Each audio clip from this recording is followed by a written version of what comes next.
Yeah, the thing is we're living in very intense times, and you have to almost think of like the spirit world is your food.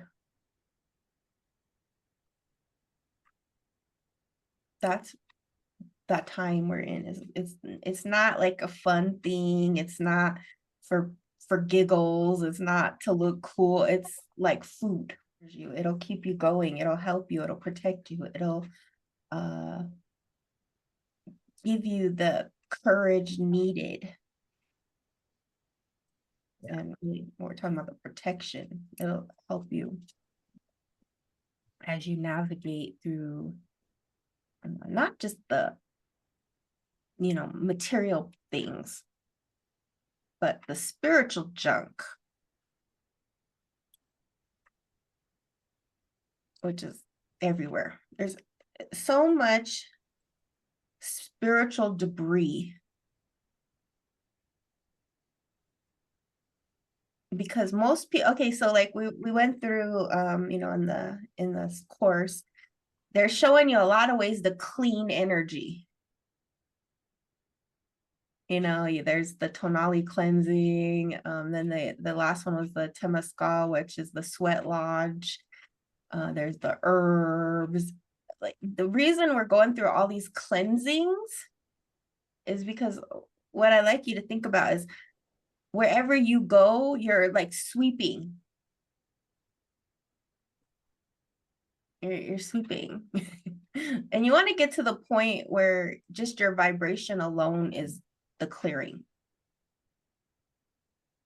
That's, like it's nice to have the candles and the herbs and the this and but really what you're working on is spiritual power. Spiritual power can only come through prayer, fasting, and a deep devotion. And how you know it's coming in and through is your mind is not messed up. When you're constantly in worry, fear, doubt, that's when your spiritual power shuts down. So that's why most mystics, they go to the woods and they'll spend like 3, 4, 5, 6, 10 months, sometimes years. And then when they come out of down the mountain, they're so clear because they've cleared all the mess in the mind. And see, here in the West, it's a messy mind. But here in America, geez, I was just at Home Depot and I was all messed up over there. And my mom, she goes, I don't understand why these people are so busy in a hurry. I mean, they're trying to run you down. And then as they're doing it, they're like, it's like their head is so cluttered, like I gotta go here, I gotta do that, I gotta go plant my flowers, I gotta go say hi to my mom, I gotta, and it's like, how can you have anything come through from the spirit world when your mind is like that? And so this process of working with the goddess and like connecting, going into nature, clearing, learning this stuff is about really clearing the mind and the heart. Everything's about like, because eventually what will happen is you open a spiritual hole and then all that comes through is spirit. And it's like an endless flow of water just coming in, coming in, coming in, coming in, coming in. And it's that when you're with somebody who's just pure, there's a feeling of love. That's what a healer is. It's actually not something you're doing, because people always ask me, how do I do this? How do I do it? It's not a how. There's nobody who can teach you how, because it's something you're born with. And then it's something you cultivate and development through clarity. It's through purification. That's why, I was spending time in Sedona with the monks, and they were like, it's, if you don't have purification in your practice, you don't have a practice. Because think about this. Part of what you're dealing with obstacles is your karma.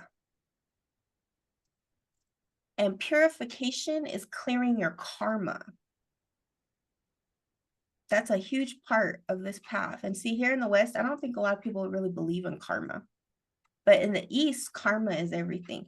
Because one of the things that they say is that we here in the West, we have bad karma. How do you know you have bad karma? Because you're born in America.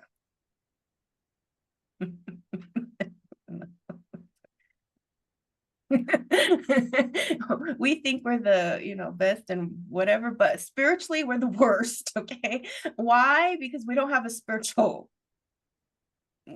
spirituality here. Not like if you went to Tibet, or if you went to, even India, or they consider those types of places where spirituality lives and humanity is kind and compassionate and loving, a community. Even like Mexico, like they consider that a higher level of rebirth. So you do all this spiritual work here in America, and maybe next lifetime you'll be born in Mexico.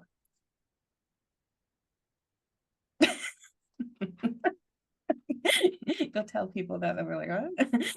But it's true, Mexico is the #1 country that's the happiest. We think they're so poor and this and that, but they're the happiest people in the world. Why? Because they have community, they have family, they have a spiritual connection. If you need help, somebody will help you. If you need help here, good luck. Unless you have that karma, unless you have that, good luck. And that's what we're really kind of working with these goddesses, is how to step into that vibration within us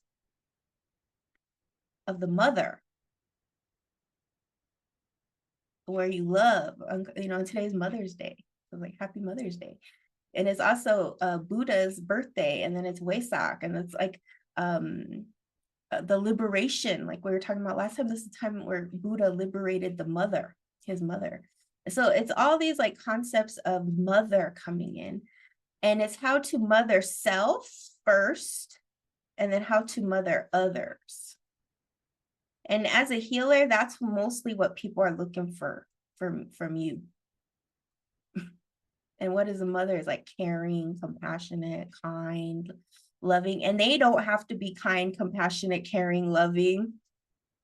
That's the hardest part of a healer's life, is like, you're on a higher, you're expected to be of a certain, energy, but your clients aren't. Most of the clients don't get it. They're not going to get it. Some of them will, some of them won't. But that's what the clearing is about. Is like how to learn how to use the clearing to purify not only yourself, but others, but the world.